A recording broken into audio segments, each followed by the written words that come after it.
Hello everyone, welcome back to the channel. आज हम maths का एक बहुत इंपॉर्टेंट टॉपिक परसेंटेज पढ़ेंगे जो ऑलमोस्ट हर कॉम्पिटिटिव एग्जाम में आता है। कॉन्सेप्ट भी समझेंगे और एक कॉमन मिस्टेक भी क्लियर करेंगे, ठीक है।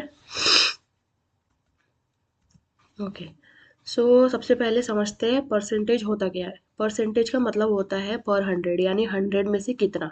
इसको हम परसेंट साइन से शो करते हैं। सिंपल वर्ड्स में 1% का मतलब 100 का एक हिस्सा है ना। अब इसका बेसिक फॉर्मूला है वो याद रखते हैं। Percentage is equals to part divided by whole into 100। यही फॉर्मूला हर एग्जाम्स में जो क्वेश्चंस आते हैं, मार्क्स, प्रॉफिट लॉस, डिस्काउंट, सब जगह यूज होता है। सेम फॉर्मूला, ठीक है। Part divided by whole into 100। Okay, so example देखते हैं। अगर किसी स्टूडेंट के 45 मार्क्स आए हैं आउट ऑफ 60, तो परसेंटेज होगी 45 डिवाइडेड बाय 60 इंटू 100, जो आता है 75%। ठीक है, सिंपल है, बस फॉर्मूला अप्लाई करना है और कुछ नहीं। ठीक है, जो आपको वैल्यूज दी जाएगी उस पर फॉर्मूला अप्लाई करना है, आपको परसेंट मिल जाएगा। ठीक है, एग्जाम में टाइम बचाने के लिए कन्वर्जन याद रखो। जैसे 50% का मतलब हाफ, 25% का मतलब 1/4, 20% का मतलब 1/5। ये कन्वर्जन्स क्वेश्चंस को सेकंड्स में सॉल्व कर देते हैं एग्जाम्स में। अब सबसे ज़्यादा कॉमन मिस्टेक कहाँ होती है? स्टूडेंट्स 100 से मल्टीप्लाई करना भूल जाते हैं वैल्यू को, है ना। जब हमें परसेंट निकालना होता है तो 100 से मल्टीप्लाई करना होता है वैल्यू, तो उसको वो भूल जाते हैं और फिर वैल्यू करेक्ट नहीं आती है। ठीक है, तो ये कंफ्यूजन, ये मिस्टेक नहीं करना है, बहुत सिली है पर इसे नहीं करना है ना।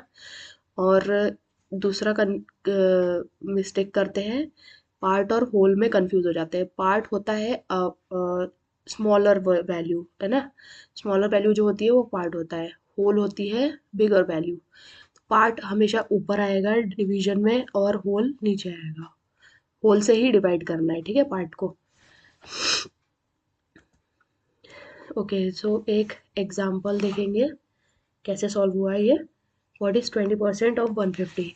यहाँ पर आपको परसेंट दिया है 20, आपको वैल्यू निकालना है, तो आपको यहाँ पे 100 से मल्टीप्लाई नहीं करना है, ठीक है। और हमने अभी कन्वर्जन पढ़े हैं तो हम इसको 120 को फ्रैक्शन में लिखेंगे। 1/5 इंटू 150, है ना।